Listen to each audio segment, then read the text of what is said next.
What initiated your involvement in the 2019-2020 bushfire appeal? That started off with a phone call from a member of the RFS that was looking for a group or an organisation to come on board and help a small, very dedicated group of ladies that was catering for the RFS and their crew. He put it to me, would it be possible that there would be a group in our area that would be able to do that? I said that the only group that would be, you know, capable of doing that was the Rotary Club, given the fact that this was a time where we were on school holidays. It was Christmas Eve when I got the phone call. So there wasn't a great deal of people around because everybody was on holidays and so forth. So I contacted our Rotarians and put it to them that there was people out there, the RFS and our community, that was in need of help. So we all rallied around and decided that yes, that could be possible. My husband and I went down to the amenities at the showground just to check it out and talk to the ladies that were there, because this was a foreign ground for us. We didn't know how we needed to approach it or what we needed to do. We didn't know numbers. So we went down and spoke to them, and they were very helpful and probably put us on the right track. And as I say, given the fact that it was Christmas Eve, that things were closed, so our suppliers were closed, so we had to sit down and kind of nut out what we were going to do. And we did contact him and say, yes, we'll take it on. And within a couple of hours, I had a roster organised with helpers, and so we just headed down. It was Boxing Day, actually, by the time we were able to get supplies and everything, and Rotary members, and we headed down to the shed and started our 21-day journey. So, how many people would you have been catering for? How many people were there that needed that support?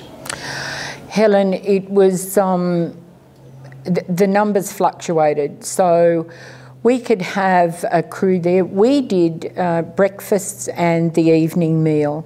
The lunchtime was sandwiches that were supplied from one of the local hotels, the Globe Hotel at Rylstone. So we could have a crew of 40 in the morning for breakfast. So they were a crew that would be going out to relieve the crew that was out in the night. So we may only get 30 of that crew come in at, say, 8 o'clock, and there could have been another, 10 or 20 come in a little later. They all didn't come in at once. Our evenings were anything up to 150. We were providing a 2-course meal for, and they were very happy with what we were doing for them. So yeah, so we had quite a few go through the doors. Do you feel that you did more than just provide meals for the RFS people? Certainly, Helen. Look, we had people there, both men and women, that had been away from their families over a festive season. We had people that had been away from their children, that hadn't seen their children on school holidays. They were there doing a very difficult job. So I suppose we become listeners, a bit like bits of counsellors, because they'd come in from a night shift and they would like to talk about what they did, what plans went well, what they need to do better. They would call and speak to their families. We would be looking at pictures of grandchildren and their family dog, and things that they were doing at home. Their partners were great because they were home holding the fort, so to speak. So that's probably one of the big things that we found, that they'd like to come in and have a bit of a talk, a bit of a debrief.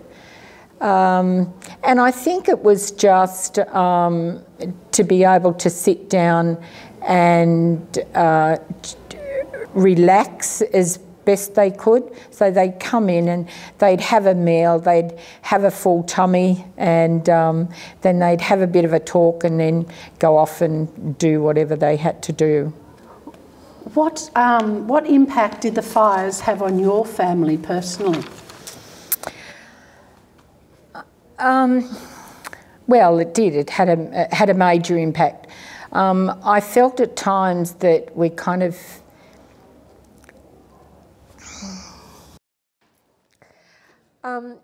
Helen, I feel it sometimes that not only myself but a lot of people wore two hats.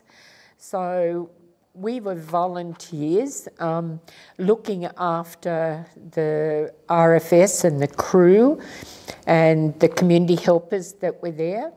And on the other hand, we were worried about our families and our farms, our neighbours. So it was difficult at times to be able to channel in on, one thing. I found that, so we'd be at the shed.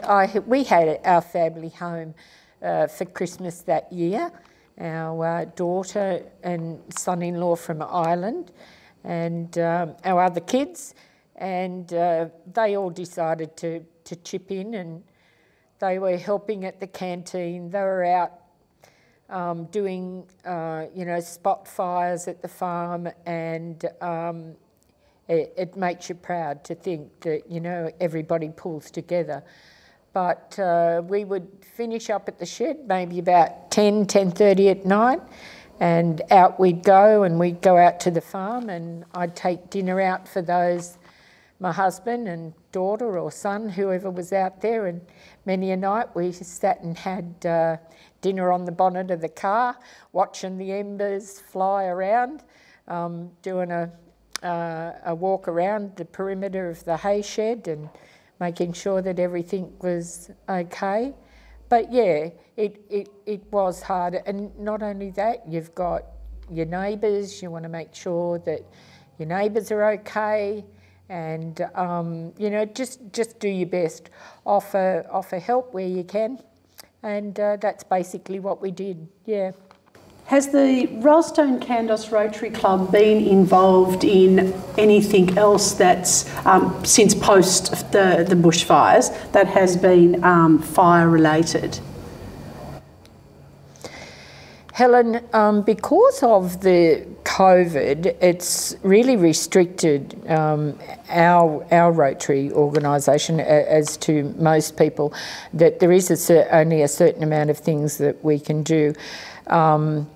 We received a lot of donations from Sydney-based people that were bringing donations of food, toilet paper, sanitisers, and they were bringing it up in the truckloads. We're very fortunate to have such wonderful donations. Far too much for us to do anything with the RFS. We would be giving them the Gatorade. We'd create what they call snack packs. So we'd make up snack packs for them to take out, to take in the truck, water, sun cream, lip balm. But we had an abundance of donations that was left over. So I decided that a good idea would be to make up some hampers. So we started asking the local shopkeepers to keep all the cardboard boxes that they possibly could, and we had a working bee at the community hall where Rotarians and a lot of community members come along, and we filled these boxes with, you know, to target in on a family with children or an elderly couple or a single person. So we made all these hampers up and got them all boxed up. Unfortunately, this was February.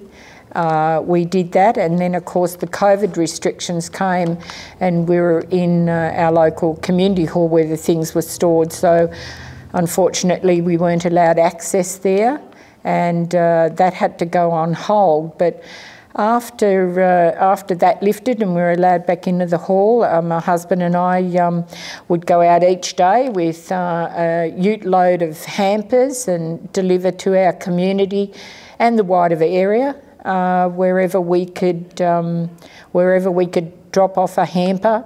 The generosity of people was unbelievable. It just gives you that proud feeling to be associated with a community and the wider community, that the giving of people was unconditional. It was just amazing. And then when we drop off a hamper, how people reacted to giving them something, to giving them that hamper. A lot would say, oh no, you know, Joe Brown down the road, he needs it more than me. But fortunately, we got rid of all of our hampers, and then what was left over, we had an open day at the hall where we invited people to come in, those that were affected with the fire and the drought, to come in and grab a bag and fill up whatever they wanted. And they were just so appreciative of what we did. You know, there was lots of thank yous and lots of tears, and it just gave you that really good feeling about goodwill and friendship. A lot of people probably met up with people that they hadn't seen for quite some time, so it created an opportunity for you know, a get together and to be able to talk about you know, things that they're experiencing, and knowing that they're not the only one with the problem, you know, that everybody is experiencing that same thing. This was a very reactionary project that Rotary got asked to be involved in because you didn't plan for it. How is that different to the usual proactive events that the Rylstone-Kandos Club are usually involved with? Well, as you know, I mean, Rotary has the tag of cooking the barbecue at the local event. We seem to get tagged with that. And as we all know, it's always pre-planned. So we know the event, we know what equipment we've got to work with. We roughly know the number, so we know what our orders are.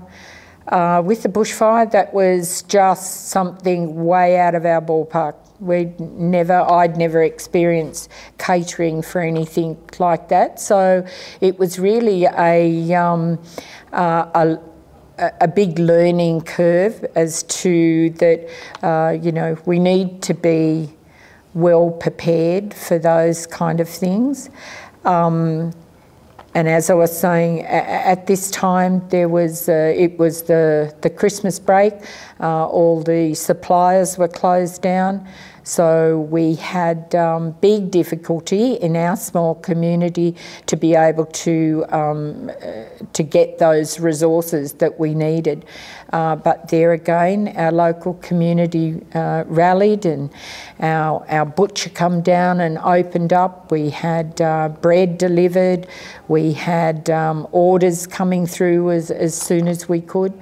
So yes, it was certainly a learning curve for us all.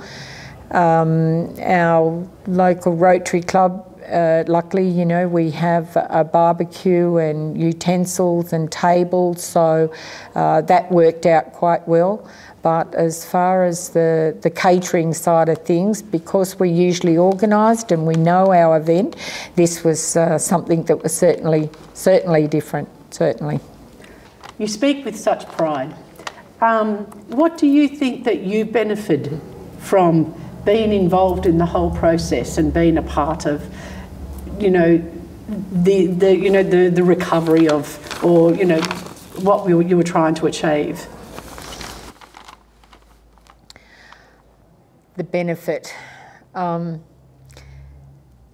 There's many benefits. Many benefits come from small things, even though this wasn't a small thing. You form friendships. You make goodwill.